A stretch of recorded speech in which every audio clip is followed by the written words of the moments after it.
은혜로운 찬양 감사를 드립니다. 우리 반갑게 인사 한번 나눌까요? 반갑습니다. 잘 오셨습니다. 은혜 받으시기 바랍니다. 우리가 어렸을 때는요, 이 추석 명절 닥치면 참 마음도 설레고 굉장히 즐겁고 기쁘고 그랬는데, 나이가 점점 들면서 추석이 이제는 부담으로 다가오는 그런 걸 느끼면서 이게 꼭 나이만 들어서 그런 건가? 그건 아니고 오히려 우리에게 감사하는 마음이 옛날보다 좀 덜해진 거 아닌가, 이런 생각을 해보았습니다. 여러분들은 어떻게 생각하실지 모르겠지만 우리가 이런 결의의 명절 추석을 정말 행복하고 기쁘고 즐겁게 보내시길 바랍니다. 이번 추석 때 내가 얼마 썼다 이렇게 동계상만 하지 마시고 이번 추석 때 정말 해피한 추석이었다, 이런 좋은 기억들이 많이 남게 되길 바랍니다. 성경에도 보면 절기가 많이 나오잖아요. 우리가 지난주에도 절기에 대해서 말씀을 나눴는데, 오늘 본문은 희년에 관한 겁니다. 희년. 우리에게는 좀 생소한 그런 절기지만요, 이 성경에서 특별히 이스라엘 백성에게는 아주 중요하고 의미가 깊은 그러한 절기가 바로 희년입니다. 이 희년은 50년마다 한 번씩 돌아오는데요, 이 희년이 되면 모든 이스라엘 백성들이 자유와 해방을 선포하면서 모든 것을 다시 회복시키는 그런 기쁨 가운데 한 해를 보내는 그런 즐거운 한 해가 바로 희년이라고 말씀을 드릴 수가 있습니다. 이 희년이라는 말이요, 히브리 말로는 요벨 이렇게 부르는데요, 이 요벨이란 말은 기쁘다 이런 뜻도 있지만 원래는 그 양의 뿔로 만든 나팔, 우리가 오늘 본문에도 보면 뿔나팔 이런 단어가 두 번이나 나오지 않습니까? 우리가 보통 양각 나팔이다, 양의 뿔로 만든 나팔이다 이렇게 부르는데요, 그게 바로 희년의 뜻입니다. 요벨이라는 뜻이에요. 양각 나팔을 불면서 자유와 해방의 기쁨을 누리고 삶이 다시 회복되는, 또 회복되기를 기원하는 그런 의미로 이런 희년을 지키고 있는 것입니다. 그리고 그런 의미도 있지만 사실 양각 나팔이라고 하는 그 자체가 목자를 가리키기도 합니다. 양을 인도하는 목자가 양각 나팔을 불 때 그 소리를 듣고 양들이 따라가야만 생명을 얻을 수 있고 참된 기쁨을 누릴 수 있고 또 꼴을 얻을 수 있다라고 하는 것이죠. 우리가 시편 23편 말씀을 보면 다윗이 이렇게 노래하고 있지 않습니까? 여호와는 나의 목자시니 내게 부족함이 없으리로다. 그가 나를 푸른 풀밭에 누이시며 쉴 만한 물가로 인도하시는도다. 그가 내 영혼을 소생시키시고 자기 이름을 위하여 나를 의의 길로 인도하시는도다. 이렇게 찬양을 하고 있습니다. 목자는 늘 양들을 사랑하고요, 푸른 풀밭과 쉴 만한 물가로 인도해서 그들을 쉬게 하고 먹이게 하는데, 바로 이때 목자가 양들을 이끌기 위해서 부는 것이 요벨, 양각 나팔이라 이런 말씀입니다.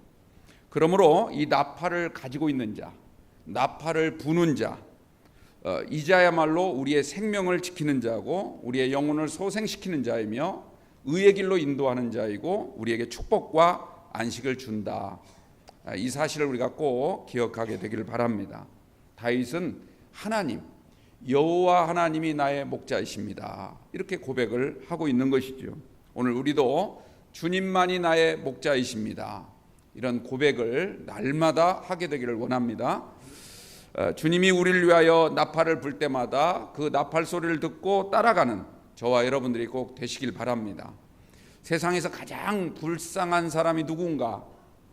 제가 예수 믿기 전에는 몰랐었는데 교회 다니고 난 이후에 보니까 세상에서 가장 불쌍한 사람은 목자가 없는 사람이에요. 나를 이끌어줄 나의 인생의 리더가 없는 그런 사람이 가장 불쌍하고 불행하더라, 이런 말씀입니다.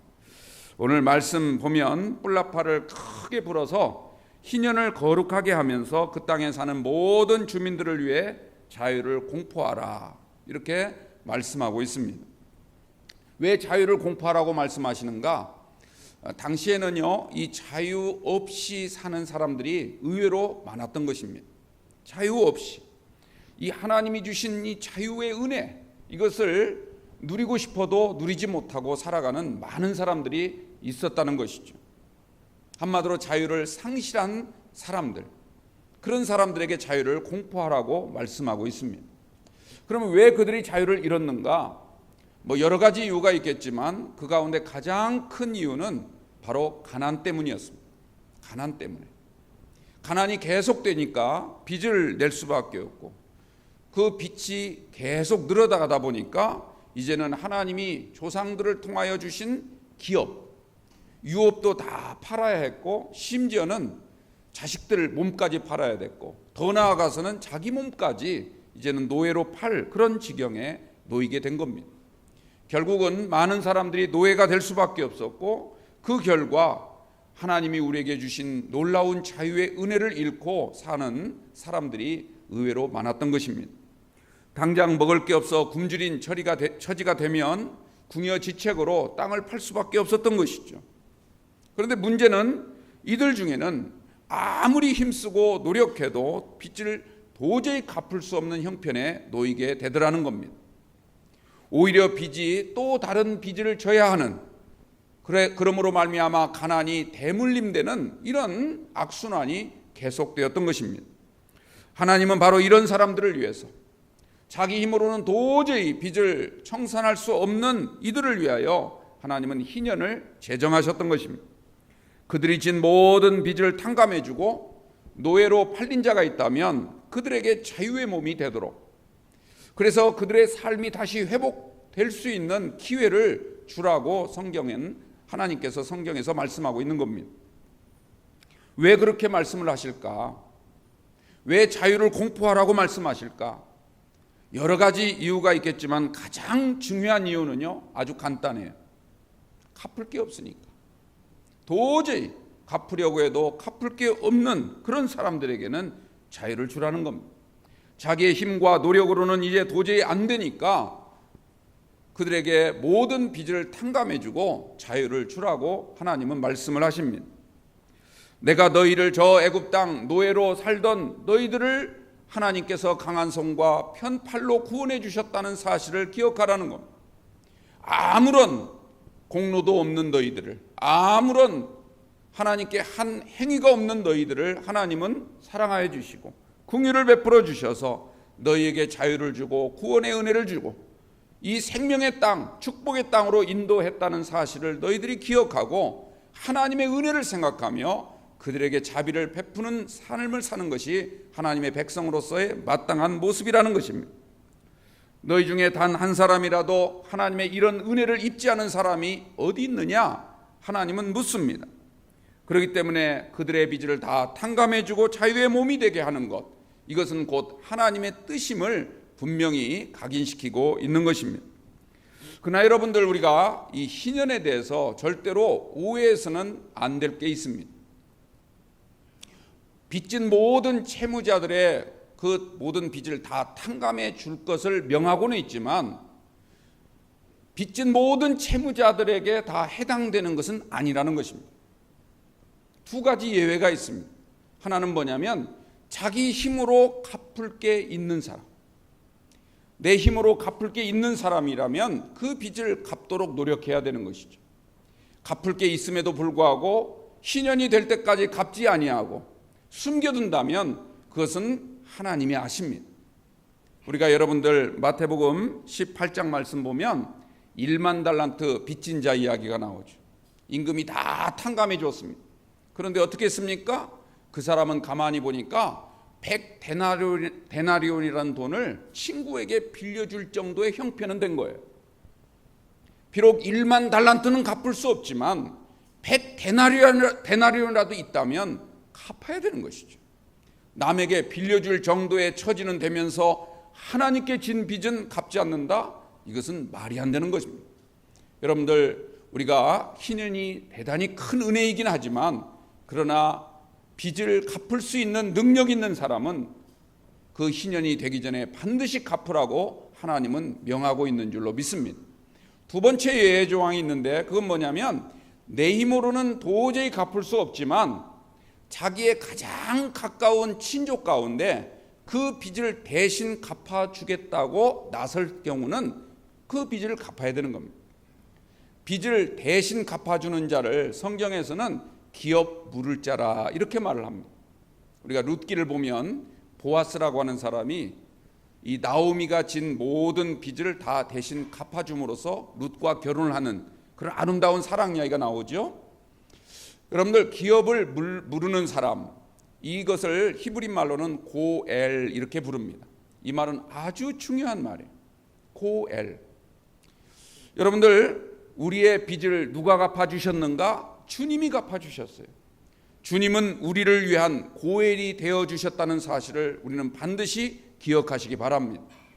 내가 도저히 갚을 수 없는 어마어마한 큰 빚을 우리 주님이 아무런 대가도 바라지 아니하시고 우리를 위해서 기업 물을 자가 되어주심으로 하나님께 그 빚을 갚아주신 거예요. 십자가의 보혈을 통하여 우리의 모든 빚을 다 갚아주신 우리 주님을 꼭 기억하시고 감사로 사시는 저와 여러분들이 꼭 되시기 바랍니다. 성경 전체는요 하나님이 우리의 고엘이 되신다라고 하는 사실을 우리에게 분명히 말씀하고 있습니다. 성경 용어로 말씀드리자면 하나님은 우리의 구속자가 되신다는 것이죠. 이 구속자라는 말이 기업 물을 자와 같은 단어입니다. 고엘이라는 단어예요. 죄로 인해서 빚진 모든 채무를 다 대신 갚아주시고 사람들에게 자유와 기쁨을 주신 분이 바로 주님이십니다. 이사야서 49장 26절, 59장 20절, 60장 16절 그 외에도 수없이 많은 본문에서 하나님은 말씀하십니다. 나는 너희의 구원자요 너희의 구속자이다. 나는 너희의 모든 것을 갚아준 너희의 전능자라고 주님은 말씀하고 있습니다. 여러분들 우리가 이런 말씀을 읽을 때 이걸 항상 영적으로만 생각하는 경향이 있는데요. 그런데 사실 이 말은 무슨 뜻이냐면 하나님이 우리의 빚을 갚아주신 모든 빚을 다 청산해 주신 분임을 우리에게 말씀해 주고 있는 것입니다.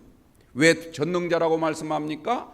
우리의 힘으로는 도저히 갚을 수 없는 것을 갚아주셨기 때문에 하나님은 전능자가 되십니다. 그렇다면 하나님은 왜 우리의 빚을 갚아주셨을까요? 우리와 상관없이 보이는 하나님이 왜 우리의 모든 빚을 다 갚아주신 우리를 위한 기업 물을 자 고엘이 되어주셨을까요? 여러분들 아까 기업 물을 자가 누구라고 했습니까? 가장 가까운 친척, 가장 가까운 가족 중에 한 사람이 고엘이 되는 거예요. 다시 말하자면 하나님이 우리를 위해서 우리의 빚을 다 갚아주신 고엘이 되어주셨다라고 하는 말은 하나님이 우리를 가장 가까운 친척, 가장 가까운 가족으로 받아들이셨다는 겁니다. 하나님은 우리의 아버지가 되시는 줄로 믿습니다. 이것을 우리가 고백할 줄 알아야 돼요. 성경은요 예수님을 그리스도라 이렇게 부르죠. 물론 문자적으로는 기름 부음을 받을 자, 앞으로 우리가 갈 하나님의 나라와 연관된 메시아라는 뜻을 가지고 있습니다. 그러나 그 안에 담긴 의미는 뭐냐면 우리의 모든 빚을 다 대신 갚아주신, 우리의 모든 빚을 탕감해 주시고 우리에게 완전한 자유를 주신 분이라는 뜻이 바로 그리스도라는 단어 안에 담겨 있는 줄로 믿습니다. 그런데요 여러분들 하나님의 은혜는 여기에서 멈추지 않습니다. 더 놀라운 은혜가 있어요. 그게 뭐냐면 이 고엘이라는 단어가요 기업 물을 자, 우리의 빚을 대신 탕감한 자, 구속자 이런 뜻도 있지만 또 하나의 뜻이 있는데 그것은 바로 보복자라고 하는 뜻이 있습니다. 어벤져, 보복자라는 뜻이 있다는 거예요. 성경 신명기 32장 35절, 사무엘하 22장 48절, 시편 18편 47절, 이사야 34장 18절 말씀, 또 59장 18절, 61장 2절, 예레미야 50장 28절, 51장 6절, 그리고 51장 11절, 51장 56절, 그리고 나훔 1장 2절, 더 불러드릴 수도 있는데 수없이 많은 성경 본문에서 하나님은 우리를 위한 보복자가 되어주신다. 우리의 모든 원한을 풀어주시고 우리의 원수들, 우리를 대적하는 자들을 다 물리쳐 주시고 우리 인생의 장애물들, 가난과 질병, 그 외 모든 문제들을 다 해결해 주시고 갚아주시는 분이 우리 하나님이라고 성경은 분명히 밝히고 있는 것입니다. 여러분들 이 은혜를 꼭 기억하게 되기를 바랍니다. 하나님은 나의 보복자가 되신다. 여러분들 세상을 한번 바라보십시오. 빚이 필요한 사람이 누굽니까? 돈이 필요해서 빚을 내야 될 필요가 있는 사람은요, 바로 가난한 사람들이죠. 그러나 우리가 사는 세상은요, 가난할수록 빚을 얻기가 더 힘들게 되어 있습니다. 누가 잘 빌려주려고 하지도 않고요, 또 설령 빌리려고 해도 가난할수록 더 많은 이자를 부담해야 돼요. 은행에 가보십시오. 담보가 튼튼하든지 아니면 좋은 직장 다니면서 수입이 안정되든지 그래야 빌리기가 쉽지. 이런 사람들은요, 은행에서 자꾸 빌려주겠다고 해요. 제발 좀 와서 돈 좀 빌려가라고 문자도 보내고요. 얼마나 친절한지 몰라요. 그런데요, 없는 사람들은 어떻습니까? 1,000원짜리 한 장 빌리기가 힘들어요. 이들에게 은행은요, 그야말로 그림의 떡이지요.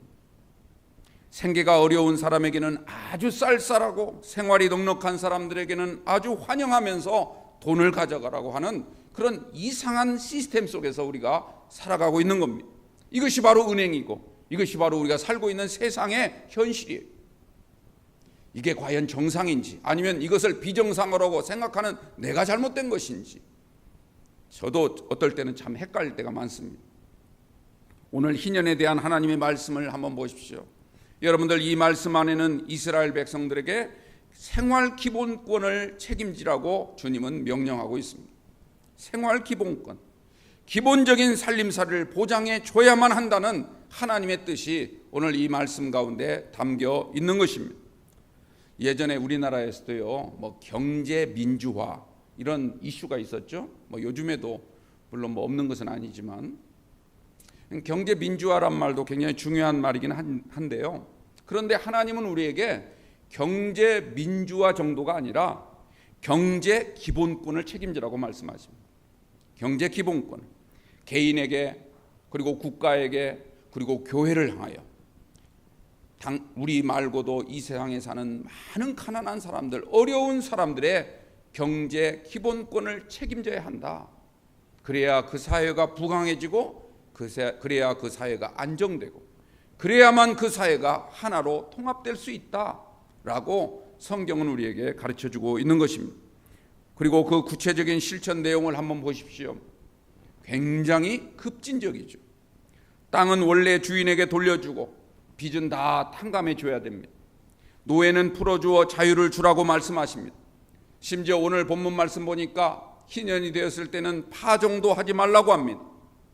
파종하지 않았음에도 불구하고 스스로 난 것이 있다면 그것도 거두지 말라고 성경은 말씀하고 있습니다. 내가 심지 않은 그리고 내가 거두지 않은 그런 포도 일절 집안에 들이지 말라고 성경은 우리에게 명령하고 있습니다. 여러분들 과연 이걸 실천할 수 있을까요? 비정상적인 사회에서는요, 절대 실천이 불가능합니다. 비정상적인 사회에서 비정상적인 사회 시스템에 이미 익숙해진 우리에게는요, 거의 불가능한 일이에요. 이건 남의 얘기하는 것 같아요. 사람들은 그렇게 말할 겁니다. 이런 말씀은요, 오늘날 자유시장 경제에 맞지 않습니다. 오히려 시장 경제를 해칠 수 있습니다라고 반론을 펼 겁니다. 맞는 말씀이에요.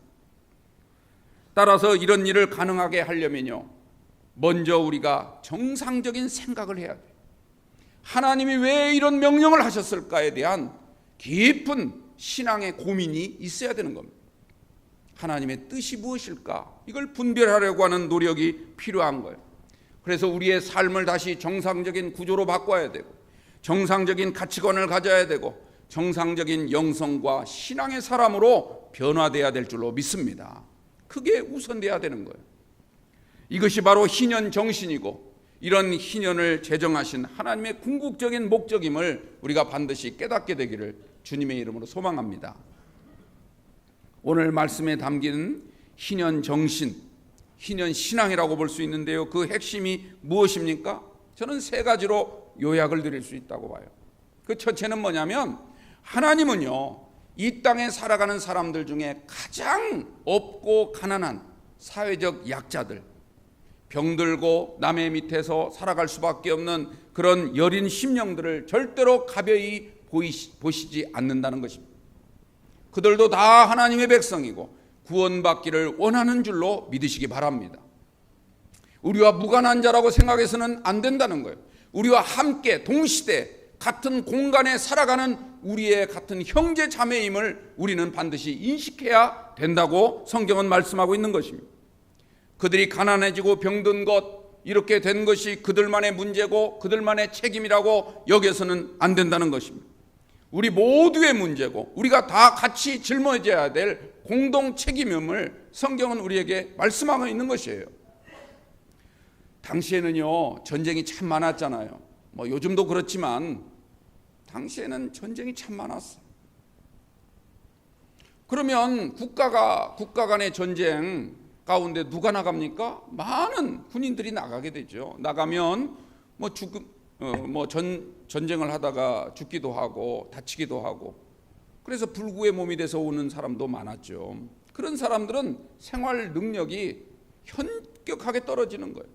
그러면 그런 사람들이 주로 가난하게 되는 거죠. 남편을 잃고 건장한 자식을 잃어버리고, 그리고 몸이 다쳐서 일을 하고 싶어도 할 수 없는 그런 사람들은 자연히 가난해질 수밖에 없다는 겁니다. 이들이 가난해지게 된 책임을 그들에게만 물어서는 되지 않는 거죠. 왜 다쳤느냐, 왜 죽었느냐라고 말할 수 없는 겁니다. 우리 모두가 함께 짊어져야 될 책임인 것이죠. 국가나 사회가 이런 어려운 이들을 돌봐주고 함께하고 최대한 책임을 질 때 어느 누구라도 이스라엘의 한 구성원으로서 자랑스럽게 여길 겁니다. 내가 나라를 위해 싸웠더니 그래도 나라가 나를 이렇게 책임져주고 같이 살아가는, 같이 더불어 살고 있는 수많은 이웃들이 나에게 이런 혜택을 주는구나 라고 하는 것을 그들이 그런 생각을 가지게 될 때가 그 사회가 안정되게 돼 있는 것이죠. 내가 이스라엘 사람이라고 하는 자긍심을 갖고 맡은 바 소임에 충성할 수 있게 되는 것입니다. 설령 지금은 어렵고 힘들고 가난하고 노예로 산다 할지라도 언젠가는 반드시 자유의 몸이 될 수 있다는 것, 언제는 내 모든 빚이 반드시 없어질 날이 온다는 것을 생각하면서 희망 중에 살아갈 수 있는 사회가 될 수 있는 것입니다. 생활 기본권을 보장해 줘야 가난이 대물림되지 아니하고 사회가 양극화되지 아니하고 계층 간의 미움과 싸움보다는 오히려 화해가 일어날 수 있는 가능성이 생기게 되는 것입니다. 그러면서 모든 사회적 폐해를 근본적으로 없앨 수 있는 기회를 맞이하게 되는 것입니다. 여러분들, 이런 은혜를 우리가 함께 나눌 수 있게 되기를 주님의 이름으로 부탁을 드립니다. 하나님은 절대로 어려운 자를 가볍게 여기지 아니하신다. 이것을 우리가 알아야 돼요. 두 번째로는요, 오늘 이 희년 정신, 희년 신앙에 담긴 하나님의 뜻은 뭐냐면, 비록 이 땅에서는 우리가 부자가 있고 가난한 자가 있을 수 있죠. 건강한 자가 있고 병든 자가 있을 수 있을 거예요. 또 주인이 있고 노예가 있을 수 있습니다. 그러나 이런 가난한 자와 부한 자, 어떤 소유의 문제죠. 병든 자, 건강의 문제죠. 주인과 노예, 신분의 문제예요. 우리가 이 땅에 살아갈 때 때로는 이런 소유나 신분에 의해서 구속을 받는다 할지라도 우리 모두는 다 궁극적으로 하나님의 백성이라는 사실을 성경은 우리에게 말씀하고 있습니다. 하나님의 백성이라는, 그럴 때 우리는 하나가 될 수 있는 겁니다. 하나가 되는 열쇠는 어디에 있겠습니까? 여러분들, 우리 모두가 하나님을 경외하는 것, 하나님을 믿음으로 경배하고 말씀에 순종하는 삶을 살아갈 때 하나가 된다고 말하지 않습니까? 여러분들 한번 잘 생각해 보십시오. 부자가, 돈이 굉장히 많은 부자, 하인들도 많고 빚을 많이 준 채권자 입장에서 본다면 오늘 이 말씀 실천하기가 굉장히 어려울 거예요. 하나라도 실천하기가 어렵습니다. 그것도 내가 빌려준 돈인데, 내 돈인데, 이런 생각 가지지 않겠어요? 그러니까 그걸 다 탕감해 준다는 것은 굉장히 큰 마음을 가져야 되고 결단이 필요한 것이죠. 그럼에도 불구하고 이것을 실천할 수밖에 없는 건 무엇입니까? 그 이유는 딱 하나, 하나님의 명령이니까. 하나님이 계명으로 우리에게 주신 하나님의 뜻이기 때문에, 하나님을 경외하는 자라면, 하나님의 말씀에 순종하기를 원하는 자라면 이 말씀을 순종할 수밖에 없는 거예요. 이 말씀대로 희년이 되면 모든 빚을 다 탕감해주고 모든 노예들을 다 풀어주는 삶을 살아야 되는 것이죠. 여러분들 노예 입장에서 또 반대로 생각해 보십시오. 노예는요, 자기 삶이 잘못돼서 빚을 냈지 않겠습니까? 스스로 몸을 팔아 노예가 된 사람이 있었어요. 그런데도 갚을 길이 없어서 결국 어떻게 합니까? 자식까지 팔고 심지어는 대대손손 노예로 살아갈 수밖에 없는 그런 처지가 되었는데 주인이 어느 날 모든 빚을 다 탕감해 주는 거예요. 그리고 자유의 몸을 주는 거죠. 얼마나 고맙겠습니까? 그런 제도가 있다는 것에 얼마나 감사하겠습니까? 그렇다면 주인은 주인대로 하나님을 경외하기 때문에 그들을 존대할 것이고, 또 노예는 노예대로 그러한 은혜를 생각하며 열심히 충성할 것이고, 그렇게 하면서 사회는 하나가 되는 겁니다. 양극화가 되지 않습니다. 지금은 내가 아무리 힘들고 어렵다 할지라도 반드시 때가 되면 나도 똑같은 하나님의 백성이고 균등한 우리 모두의 공동체의 일원이라는 생각을 갖고 열심히 사회에서 살아갈 수 있는 그런 사람이 될 거라, 이런 말씀입니다. 여러분들, 이런 사회가 바로 하나가 되는 사회인 줄로 믿습니다. 우리가 그냥 교회에서 하나 됩시다, 하나 됩시다, 그러니까 마치 그게 구호처럼 너무 우리하고는 거리가 먼 저 멀리 떨어진 저 산 너머에 있는 어떤 개념 정도라고 생각을 하는데, 사실은 하나됨의 역사는 이런 구체적인 실천을 통하여 나타나게 되는 줄로 믿습니다. 하나됨은 하나의 결과인 거예요. 우리가 외친다고 해서 이루어지는 게 아니에요. 열심히 말씀대로 살고 열심히 우리의 삶을 정상적으로 되돌리게 되면 반드시 하나가 될 수밖에 없는 그런 아름다운 공동체, 아름다운 교회, 아름다운 사회가 되는 줄로 믿습니다.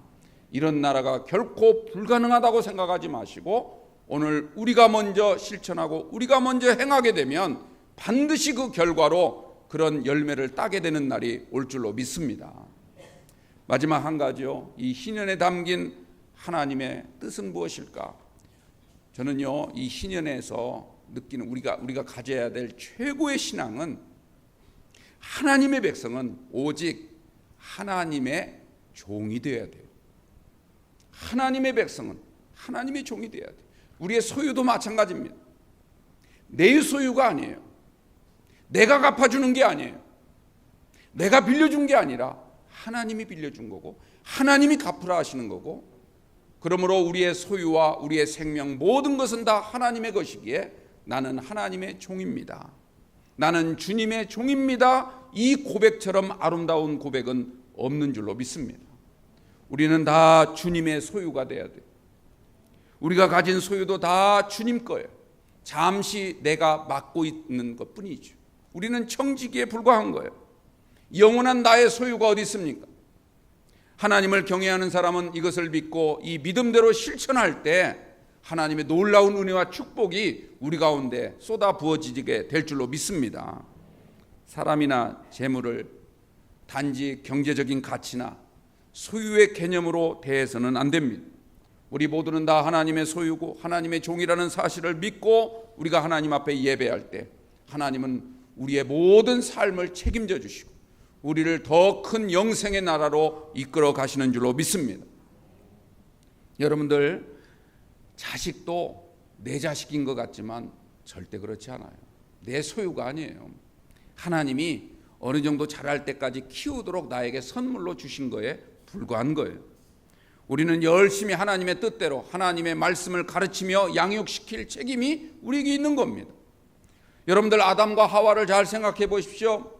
하나님이 그들에게 에덴 동산을 주셨죠. 그러나 여러분들, 그 에덴 동산의 소유권을 주신 게 아니라 경작권을 주셨어요. 그것은 에덴 동산의 소유자가 아니라 그 에덴 동산을 경작해야 될 청지기에 불과하다는 사실을 우리에게 말씀하고 있는 것입니다. 이것을 우리가 분명히 깨닫고 믿을 때 우리에게는 큰 기쁨이 옵니다. 그리고 완전한 자유를 누릴 수 있는 거예요. 완전한 자유를 우리가 교리적으로 바꿔서 설명하면 완전 속죄라고 말합니다. 완전 속죄. 우리는 다 어마어마한 빚이 있음에도 불구하고 한 푼도 남김없이 다 빚을 갚은 그러한 자유인으로 살아가게 될 줄 믿습니다. 이 자유함의 은혜를 누리는 여러분들이 꼭 되시기 바랍니다. 이 자유함의 은혜를 누리지 못하면 평생을 많은 걸 소유하고 살아도 평생을 노예로 사는 거예요. 여러분들, 우리는 오직 하나님만이 나의 주인이시오. 우리는 하나님의 종입니다. 나는 무익한 종에 불과합니다. 이 고백이 우리 가운데 날마다 있게 되기를 축원합니다. 사랑하는 성도 여러분, 하나님이 예수님을 이 땅에 보내신 목적이 무엇일까요? 예수님이 왜 이 땅에 오셨을까요? 누가복음 4장 말씀을 보니까 가난한 자들에게 복음을 전하기 위해서 왔다라고 말씀을 하십니다. 포로된 자에게 자유를, 눈먼 자에게 다시 보게 함을, 그리고 눌린 자에게는 해방의 은혜를 주기 위하여 예수님은 십자가에 돌아가셨습니다. 다시 말하자면 우리에게 희년의 기쁨을 주시고 우리를 다시 회복시키기 위하여 죄의 종으로 살던 우리에게 참된 자유를 맛보게 하시고 하나님의 종으로 거룩한 의인으로 살도록 하기 위하여 오늘 저와 여러분을 부르신 줄로 믿습니다. 이 은혜를 스스로 변질시키지 마세요. 스스로 깎아내리지 마세요. 스스로 가치없게 만들지 마세요. 여러분들, 하나님이 우리에게 주신 것은 이 땅에 그 정도 시시콜콜한 게 아니에요. 어느 무엇으로도 바꿀 수 없는, 어느 무엇과 비교해도 더 존귀한 그런 놀라운 은혜를 우리에게 주신 것입니다. 이 은혜를 절대 뺏기지 않도록 삶을 살게 되기를 바랍니다. 그러려면 우리가 희년정신으로 돌아가야 돼요. 희년정신, 영적인 희년의 세계를 맛보는 저와 여러분이 되어야 될 줄로 믿습니다. 이것이 곧 복음의 삶인 거예요. 여러분들, 복음이라고 하는 것은 단지 그냥 우리가 말씀 열심히 읽고 예배 열심히 드리고, 물론 이거로부터 시작은 되지만 그것 자체가 아닙니다. 그걸 통하여 우리가 하나님의 뜻을 깨닫고 그 뜻을 우리의 삶에 잘 적용하여서 우리 삶 가운데서 하나님의 영광이 나타날 수 있도록 우리가 매일매일 주님의 뜻 안에 무릎을 꿇고 살아가는 성도가 되는 것이 가장 중요한 줄로 믿습니다. 우리 삶 가운데 이런 희년의 정신, 희년 신앙이 회복되어 나타날 수 있게 되기를 바랍니다. 그래야 우리의 믿음이 정상화되고 우리 교회가 정상화되고 우리가 살아가는 이 사회가 정상화되고 이 나라, 이 국가가 정상화될 줄로 믿습니다. 우리나라 지금 굉장히 어렵다고 하죠. 경제적으로, 정치적으로, 외교적으로 어느 거 하나 지금 제대로 된 게 없는 것처럼, 고장난 수도꼭지처럼 지금 그런 모습 때문에 아파하는 분들이 참 많아요. 불안해하시는 분도 많아요. 혹시 전쟁이 일어나는 거 아니야? 혹시 이러다가 잘못되는 거 아니야? 물론 그럴 가능성이 있죠. 그러나 중요한 것은요, 내가 하나님 앞에 바로 설 때, 내가 정말 믿음으로 하나님을 섬기고 말씀 중심으로 우리의 신앙이 바로 잡아질 때 눈앞에 보이는 모든 위기가요, 오히려 우리에게 축복의 기회로 변화될 줄로 믿습니다. 이러한 은혜를 경험하시는 저 여러분들 다 되시기를 주님의 이름으로 축복합니다. 기도하겠습니다. 거룩하신 아버지 하나님, 추석 명절 하나님의 은혜 가운데 잘 보내게 하심을 감사합니다. 아직 도착하지 못한 성도들도 있는데 하나님께서 눈동자와 같이 보살펴 주셔서 다시 돌아와 정상적인 삶을 하는데 부족함 없도록 도와주시고, 우리가 이 땅에 살아갈 때 날마다 하나님께 의지하며 믿음으로 하나님께 예배 드림으로 말미암아 우리의 믿음이 무엇보다 정상화될 수 있게 되기를 소망합니다. 더욱더 말씀의 종이 되게 하시고 하나님만이 우리의 아버지가 되시고 하나님이 우리의 고엘이 되심을 믿고 그 믿음으로 하나님께 늘 감사의 삶을 살아갈 수 있는 거룩한 성도들 되게 하여 주옵소서. 우리 주 예수 그리스도의 이름으로 감사하며 기도하옵나이다. 아멘.